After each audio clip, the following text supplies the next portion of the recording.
नमस्कार दोस्तों, स्वागत है आपका हमारे YouTube चैनल विधिलॉजी पर।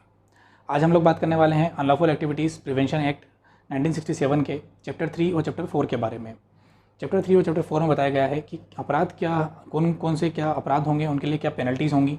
तो उसी के अंदर ये डिस्क्रिप्शन भी दिया गया है कि ये जो अपराध हैं उनको कब अनलॉफुल कहा जा सकेगा, या फिर कौन से अनलॉफुल अपराध होंगे, या कौन से जो हैं टेररिस्ट एक्ट होंगे यानी कि आतंकवादी कार्य होंगे। वो सारे ही चैप्टर 3 और चैप्टर 4 के अंतर्गत बताया गया है। और उनके लिए क्या पेनल्टीज़ होंगी, उनके अंदर कौन लोग इन्वॉल्व होंगे, या कंपनी, सोसाइटी या जो ट्रस्ट होते हैं वह कब इसमें इन्वॉल्व होंगे, और उनको क्या सज़ा दी जा सकेगी। वो सारी जो चीज़ें हैं चैप्टर 3 और 4 में बताई गई है, और एग्जाम पॉइंट ऑफ व्यू से भी हमारे लिए इंपॉर्टेंट पार्ट है, जिसके अंदर से क्वेश्चन पूछे जा सकते हैं। तो इसको हम अच्छे से देखते हैं, और इसके आगे का जो पार्ट रहेगा चैप्टर 5, 6, 7 वो हम नेक्स्ट लेक्चर में जो है कंटिन्यू करेंगे। और उससे पहले अगर आप हमारे चैनल पर नए हैं तो प्लीज़ सब्सक्राइब अवर चैनल, और अगर आपको वीडियो पसंद आता है तो लाइक और शेयर ज़रूर कीजिए। और अगर आपको कोई डाउट्स हैं तो आप हमें कमेंट सेक्शन में पूछ सकते हैं या हमें मेल कर सकते हैं। तो चलिए शुरू करते हैं। Section 10, penalty for being member of an unlawful association. किसी विधि विरुद्ध संगम आदि का सदस्य होने पर शास्ति। तो जैसा कि हमने धारा 3 में देखा था कि यदि कोई अनलॉफुल एसोसिएशन यानी कि सेंट्रल गवर्नमेंट जो है अगर किसी संगठन को अनलॉफुल घोषित कर सकती है, यानी कि विधि विरुद्ध अगर घोषित कर देती है, और उसका जो सदस्य है यदि वह उस अनलॉफुल एसोसिएशन की कोई एक्टिविटी जो है उसमें भाग लेता है, या उनकी कोई मीटिंग चल रही है उसमें भाग लेता है, या फिर जो उनका जो कार्य है उसको करने में सहायता करता है, तब ऐसी स्थिति में उसे 2 वर्ष तक की सज़ा और जुर्माने से दंडित किया जा सकेगा। इसके साथ ही अगर वह व्यक्ति जो है unlicensed fire arms, ammunition, explosive यानी कि जो है गैर पंजीकृत जो बंदूकें हो गई, या जो है विस्फोटक पदार्थ हो गए, या गोला बारूद हो गए, इस तरीके की जो चीज़ें हैं वह इकट्ठी करता है, या इन चीज़ों को इकट्ठा इसलिए करता है कि उसकी वजह से जो है बड़ी तादाद में किसी चीज़ को नुकसान पहुंचाया जा सके, जिसकी वजह से बहुत सारे लोगों की मृत्यु हो जाए, या फिर जो प्रॉपर्टी है उसको डैमेज पहुंचे, या हो सकता है कि उसका डिस्ट्रक्शन हो जाए यानी कि विनाश हो जाए। तब ऐसे कार्य अगर वो करता है इन सब चीज़ों का यूज़ करके, तब जो है उसे 2 इसमें पार्ट डिवाइड किए गए हैं कि 2 तरीके की उसमें सज़ा दी जा सकेगी। यदि वहाँ पर किसी की मृत्यु हो जाती है तो जो है वहाँ पर एक डेथ सेंटेंस या फिर जो है लाइफ इम्प्रिजनमेंट उसे दिया जा सकेगा, और जुर्माने से उसे दंडित किया जा सकेगा। दूसरा इसमें जो पार्ट है, अगर वहाँ पर इन केस अगर जैसे डेथ नहीं होती है या कुछ और कम क्षति होती है, तब ऐसी स्थिति में उसे जो है सज़ा दी जा सकेगी, जो कि 5 वर्ष से कम की नहीं होगी किंतु आजीवन कारावास तक की हो सकेगी, और जुर्माने से उसे दंडित किया जा सकेगा।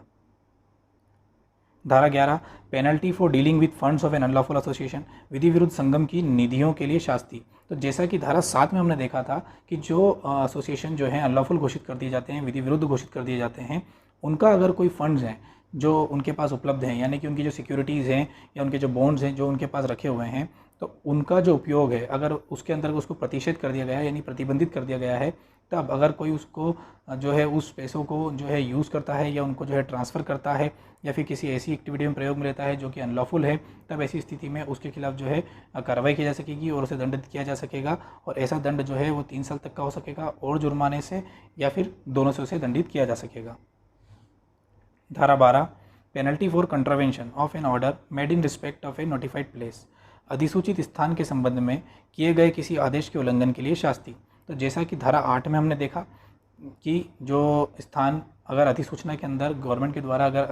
अधिसूचित कर दिए जाते हैं, तब ऐसी अधिसूचना में डाले गए जो स्थान हैं वहाँ पर जो है जो प्रवेश रहता है या जो वस्तुएं वहाँ पर रहती है वो प्रतिबंधित कर दी जाती है। मतलब यहाँ से आप कुछ जो है वहाँ ना तो आप आना जाना कर सकते हैं, ना वहाँ पर जो वस्तु मौजूद है उसको वहाँ से ले जा सकते हैं। तब ऐसी स्थिति में यदि कोई व्यक्ति जो है वहाँ जो वस्तु है उसे अगर ले जाने की कोशिश करता है या उसका उपयोग करता है, तो उसे जो है 1 वर्ष तक की सज़ा और जुर्माने से दंडित किया जा सकेगा। और यदि वह उस प्लेस में जो प्रतिबंधित है वहाँ जो है घुसने की यानी कि अंदर प्रवेश करने की कोशिश करता है,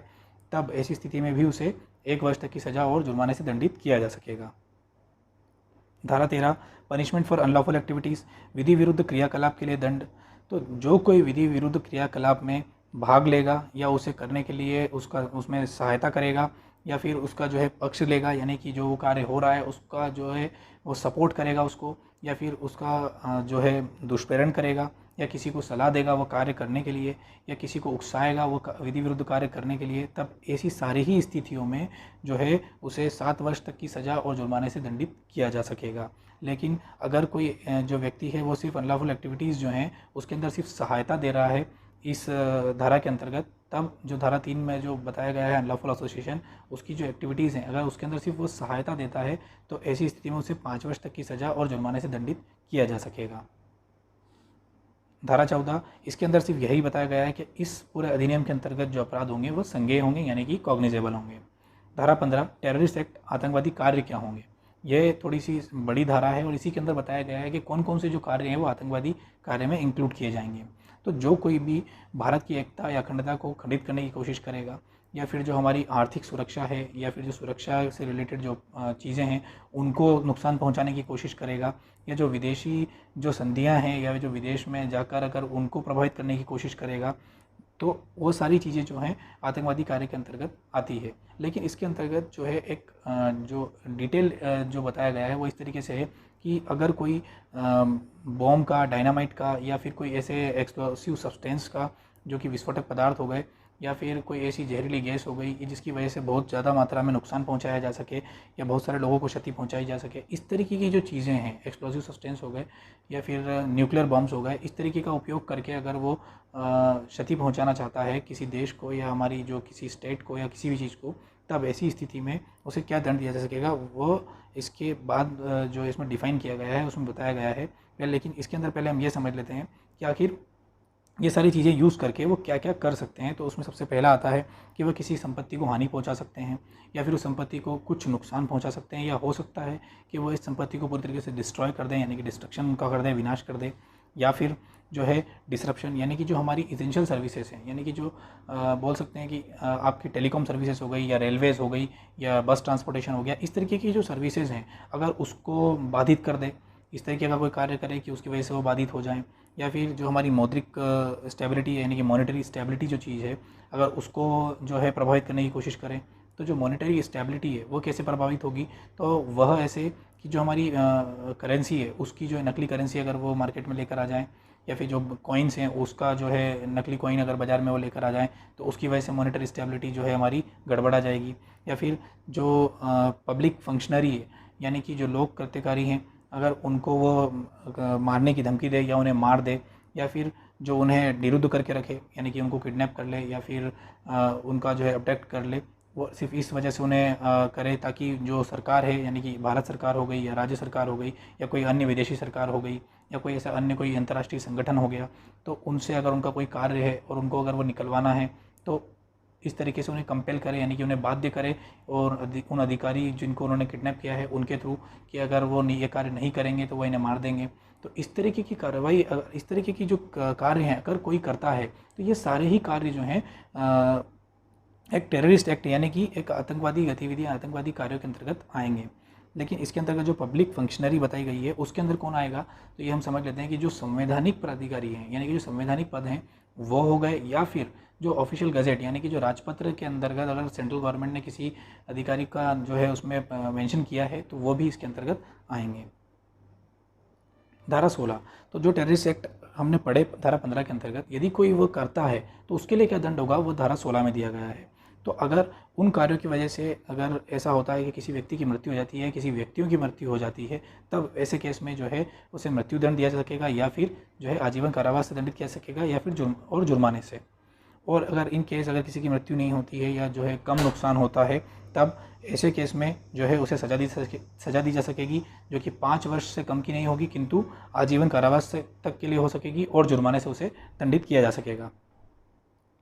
धारा 17, punishment for raising funds for terrorist act, आतंकवादी कार्य के लिए निधियाँ जुटाने के लिए दंड। तो जैसा कि हमने देखा धारा 12 में और धारा 11 और धारा 7 में कि जो निधियाँ, जो अनलॉफुल निधियाँ होती है वो क्या होगी, अनलॉफुल फंड्स क्या होंगे, ठीक उसी प्रकार यहाँ बताया गया है कि अगर कोई जो है आतंकवादी कार्य करने के लिए अगर कोई इस तरीके के फंड्स जुटाता है तो उसके लिए क्या दंड दिया जा सकेगा। तो जो कोई भी चाहे भारत में या फिर चाहे फॉरेन कंट्री में डायरेक्टली और इनडायरेक्टली, यानी कि प्रत्यक्ष रूप से या अप्रत्यक्ष रूप से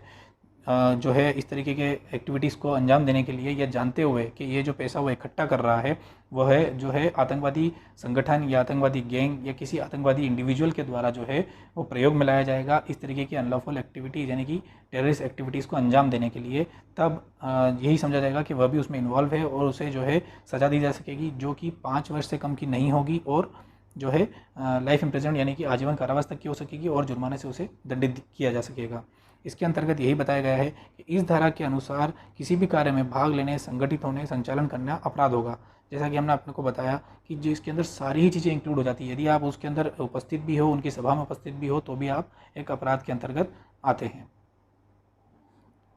धारा 18 पनिशमेंट फॉर कॉन्स्पिरेसी,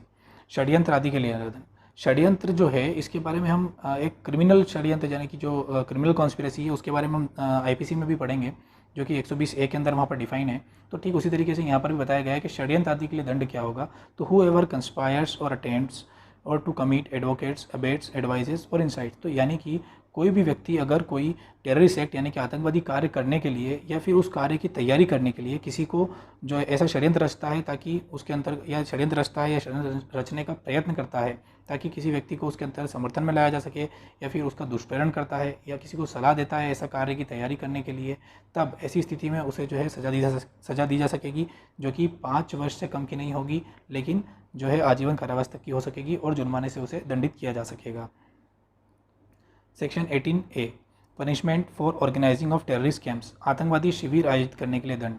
आतंकवादी शिविर से आप समझ सकते होंगे कि कई बार हम सुनते हैं कि हमारे जो सेना है वो कई बार कितने आतंकवादी कैंप्स जो होते हैं उनको डिस्ट्रॉय कर देती है, जिसके बारे में हम न्यूज़ में देखते भी हैं। तो ये वही कैंप होते हैं जहाँ पर आतंकवादियों को यह ट्रेनिंग दी जाती है कि किस तरीके से जो है उनकी जो गतिविधियाँ हैं उनको अंजाम देना चाहिए। तो अगर ऐसा कोई टेररिस्ट कैंप अगर कोई सेटअप करता है तो उसके लिए क्या दंड होगा, वही 18A में दिया गया है। तो ऐसे व्यक्ति को जो है 5 वर्ष से कम की जो इसमें जो दिया गया है कि ऐसा जो सज़ा है वो 5 वर्ष से कम की नहीं होगी, किंतु जो है लाइफ इम्प्रिजनमेंट यानी कि आजीवन कारावास तक की हो सकेगी और जुर्माने से उसे दंडित किया जा सकेगा। धारा 18B punishment for recruiting of any person और पर्सन्स फॉर टेररिस्ट एक्ट, आतंकवादी कार्य के लिए किसी व्यक्ति या व्यक्तियों को भर्ती करने के लिए दंड। तो जो आतंकवादी शिविर हमने पढ़ा, ठीक उसी प्रकार यदि कोई व्यक्ति जो है आतंकवादी कार्य करने के लिए जो है लोगों की भर्ती करता है, तब ऐसे व्यक्ति को जो है दंडित किया जा सकेगा और ऐसा दंड जो है 5 वर्ष से कम का नहीं होगा, किंतु जो है आजीवन कारावास तक का हो सकेगा और जुर्माने से उसे दंडित किया जा सकेगा। सेक्शन 9 पनिशमेंट फॉर हार्बरिंग, संशय देने के लिए दंड। संशय जो है ये भी आईपीसी में डिफाइन किया गया है सेक्शन 52A के अंतर्गत। संशय के अंतर्गत सारी ही चीज़ें आती है, यानी कि किसी को जो है आश्रय देना, रहने के लिए उसे भोजन, वस्त्र या जो है ट्रेवल करने के लिए उसे सहायता करना, तो ये सारी, या फिर उसे छुपाना, ये सारी चीज़ें जो है संशय के अंतर्गत आती है। तो यहाँ यही बताया गया है कि जो कोई ये जानते हुए कि उस व्यक्ति ने जो है या तो आतंकवादी है या आतंकवादी कार्य में इन्वॉल्व है, उस व्यक्ति को जो है वो संशय देगा स्वेच्छा से, यानी कि वॉलंटरी उसे जो है हार्बर करेगा, तब ऐसी स्थिति में उस व्यक्ति को जो है सज़ा दी जा सकेगी, जो कि 3 वर्ष से कम की नहीं होगी, लेकिन जो है आजीवन कारावास तक की हो सकेगी और जुर्माने से उसे दंडित किया जा सकेगा। लेकिन इसका एक एक्सेप्शन है जो कि वहाँ भी दिया गया है आईपीसी के अंदर, कि अगर ऐसा संशय देने वाला जो व्यक्ति है या तो वह पति है या पत्नी है उस इंसान की, तब उसके ऊपर ये धारा लागू नहीं होगी। धारा 20 punishment for being a member of terrorist gang और ऑर्गेनाइजेशन, आतंकवादी गैंग या संगठन का सदस्य होने के लिए दंड। तो यदि कोई व्यक्ति जो है इस तरीके के आतंकवादी संगठन या सदस्य जो गैंग है या जो संगठन है उसका सदस्य होता है, तो जैसा कि हमने इंट्रोडक्शन लेक्चर में देखा था कि इसके अंदर मेंबर की कोई परिभाषा आज तक परिभाषित नहीं की गई। आपको तब भी मेंबर मान लिया जाएगा यदि आप उसकी सभा में उपस्थित हैं, चाहे पहली बार गए हों और उस समय अगर आपको वहाँ पाया जाता है, या फिर आप उसके पैम्पलेट्स बांट रहे हों, या फिर आप उसकी विचारधारा यानी कि उसकी जो विचारधारा है उससे प्रभावित हों और उसके वजह से आप उसके साथ जा रहे हों, तो कोई भी चीज़ हुई आपको उस चीज़ का मेंबर मान लिया जाएगा। कोई इसके अंदर डिस्क्रिप्शन नहीं दिया गया है इसके लिए। तो अगर आप उसके मेंबर हो तो आपको जो है मिनिमम इसके अंदर कुछ डिफाइन नहीं किया गया है, लेकिन जो सज़ा है वह आजीवन कारावास तक की हो सकेगी और जुर्माने से दंडित इसमें किया जा सकेगा। धारा 21 punishment for holding proceeds of terrorism, आतंकवाद के आगम को धारित करने के लिए दंड। तो जैसा कि हमने परिभाषाओं में इसके लिए देखा था कि आतंकवाद के आगम क्या होंगे, तो आतंकवाद के आगम से मतलब है कि ऐसी संपत्ति या ऐसा फंड जो कि आतंकवादी गतिविधियों द्वारा या आतंकवादी कार्यों के द्वारा अर्जित किया गया है, तब ऐसे अर्जित धन को यह जानते हुए कि वह इस तरीके से अर्जित किया गया है, अगर कोई धारित करता है या अपने पास रखता है, तो जो है उसको यह समझा जाएगा कि उसने टेररिस्ट की जो है यानी आतंकवाद की जो फंडिंग होती है वह करता है और उसे जो है दंडित किया जा सकेगा। उसके लिए भी जो है मिनिमम जो दंड है वह डिफाइन नहीं किया गया है, लेकिन जो दंड जो है वह इम्प्रिजन फॉर लाइफ यानी कि आजीवन कारावास तक का हो सकेगा और जुर्माने से उसे दंडित किया जा सकेगा। तो ये धारा 20 धारा 21 दोनों ही के अंदर जो है मिनिमम डिफाइन नहीं है कि कितना दंड दिया जाएगा, लेकिन मैक्सिमम डिफाइन है कि आजीवन कारावास तक का हो सकेगा। यह हमें यह याद रखना है। धारा 22 पनिशमेंट फॉर थ्रेटनिंग विटनेस, साक्षी को धमकी देने के लिए दंड। तो जो कोई व्यक्ति को यानी कि जो साक्षी है या फिर साक्षी से संबंध कोई ऐसा व्यक्ति जिससे साक्षी को प्रभावित किया जा सके, इन दोनों ही तरीके के लोगों को यदि कोई जो है प्रभावित करने की कोशिश करता है, उन्हें धमकी देता है या फिर उनके साथ हिंसा करता है या फिर जो है उन्हें दोषपूर्वक अवरुद्ध करता है यानी कि रेस्ट्रेन करता है या उन्हें परिरुद्ध करता है या अन्य किसी विरुद्ध कार्य द्वारा उन्हें जो है उस साक्षी को प्रभावित करने की कोशिश करता है, तब ऐसी स्थिति में जो है उसे दंडित किया जा सकेगा, जो कि ऐसे कारावास से जो 3 वर्ष तक का हो सकेगा और जुर्माने से। तो इसके अंतर्गत जो बताया गया है रॉन्गफुल अरेस्टेंट और रॉन्गफुल कन्फाइनमेंट, ये भी जो है आईपीसी की 339 और 340 में डिफाइन है। इसके बारे में और डिटेल में एक लेक्चर अच्छे से बनाएंगे और इसमें समझेंगे क्या कि रॉन्गफुल अरेस्टेंट क्या है और रॉन्गफुल कन्फाइन क्या होता है। Section 22A, offences by companies, कंपनियों द्वारा अपराध। यहाँ यह समझने की ज़रूरत है कि जो इस अधिनियम के अंतर्गत जो अपराध बताए गए हैं, यदि इस तरीके का जो अपराध है अगर कंपनी के द्वारा किया जाता है, तो जो कंपनी का नियोजक है या जो उसका जो उस टाइम का भारसाधक अधिकारी या जो भारसाधक उसकी जो पोस्ट है उसके अंतर्गत जो मेंबर इन्वॉल्व हैं, वो सारे ही उसके लिए रिस्पॉन्सिबल होंगे। और अगर यह प्रूव कर दिया जाता है कि जो कार्य हुआ यानी कि जो आतंकवादी गतिविधि हुई उसके अंतर्गत जो कार्य हुए यानी कंपनी की तरफ से जो कार्य हुए उसके बारे में जो नियोजक है या जो हेड हैं उनको इसके बारे में कुछ भी पता नहीं था, तब उनको इस पे से छूट दे दी जाएगी। लेकिन अगर ये प्रूव हो जाता है कि वो लोग जो है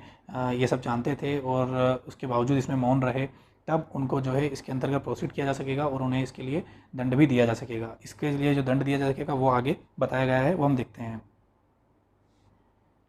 section 22B, offences by societies or trust, सोसाइटियों या न्यास द्वारा अपराध। तो जब कोई जो अपराध है वो किसी सोसाइटी या न्यास द्वारा किया जाएगा, तब ऐसी स्थिति में उसके जो प्रमोटर्स हैं यानी कि जो उसके प्रायोजक हैं वह भी इसके अंतर्गत इंक्लूड होंगे। लेकिन अगर वो यहाँ भी वही सेम कंडीशन अप्लाइड है कि अगर वो ये प्रूव कर देते हैं कि उन्हें ये पता नहीं था या उनकी जानकारी के बिना ये कोई कार्य किया जा रहा था, तब ऐसी स्थिति में उन्हें इससे छूट दे दी जाएगी। लेकिन अगर ये प्रूव हो जाता है कि वो लोग इस कार्य में इन्वॉल्व थे, तब उन्हें भी दंडित किया जा सकेगा। और ऐसा जो दंड है वो धारा 22C के अंतर्गत डिफाइन किया गया है, तो हम वो देखते हैं। धारा 22C, punishment for offences by companies, societies or trust, कंपनियों, सोसाइटियों या न्यास द्वारा अपराधों के लिए दंड। तो ऐसे कोई अपराध जो कि कंपनी, सोसाइटी या न्यास द्वारा किया जाता है, जो कि आतंकवादी गतिविधियों के अंतर्गत आता है या फिर आतंकवादी एक्टिविटीज़ के अंतर्गत आता है, तब ऐसी स्थिति में जो उसके नियोजक है, जो उसके वास्तविक अधिकारी हैं या जो प्रमोटर्स हैं, उन्हें जो है सज़ा दी जा सकेगी, जो कि 5 वर्ष से कम की नहीं होगी, लेकिन जो है आजीवन कारावास तक की हो सकेगी, और जुर्माने से जो 5 करोड़ से कम का नहीं होगा लेकिन 10 करोड़ तक का हो सकेगा। तो यहाँ जो ये जुर्माना बताया गया है ये बहुत ही इंपॉर्टेंट है, इसे हम जरा हाईलाइट कर लें क्योंकि यहाँ से ये क्वेश्चन पूछा जा सकता है। धारा 23, एनहेंस्ड पेनल्टीज़, वर्धित शास्तियाँ। इससे मतलब यह है कि ऐसे जो बहुत सारे एक्ट्स हैं जो इससे रिलेट रखते हैं, उनके अंतर्गत भी अगर कोई अपराध करने के लिए यानी कि जो इसमें किया गया है उसके लिए अगर कुछ दिया गया है, तो वह ध्यान में रखते हुए भी इसके लिए जो है अलग से इसमें दंड बताया गया है। तो वह हम समझते हैं कि अगर कोई आतंकवादी या फिर जो अनलॉफुल एसोसिएशन है वह ऐसा कोई कार्य करता है जो कि एक्सप्लोजिव यानी कि जो विस्फोटक पदार्थ हैं या जो विस्फोटक हैं या फिर जो इन्फ्लेमेबल यानी कि ज्वलनशील पदार्थ है या आर्म्स एक्ट के अंतर्गत आने वाली जो चीज़ें हैं उनको यूज़ करके जो है वह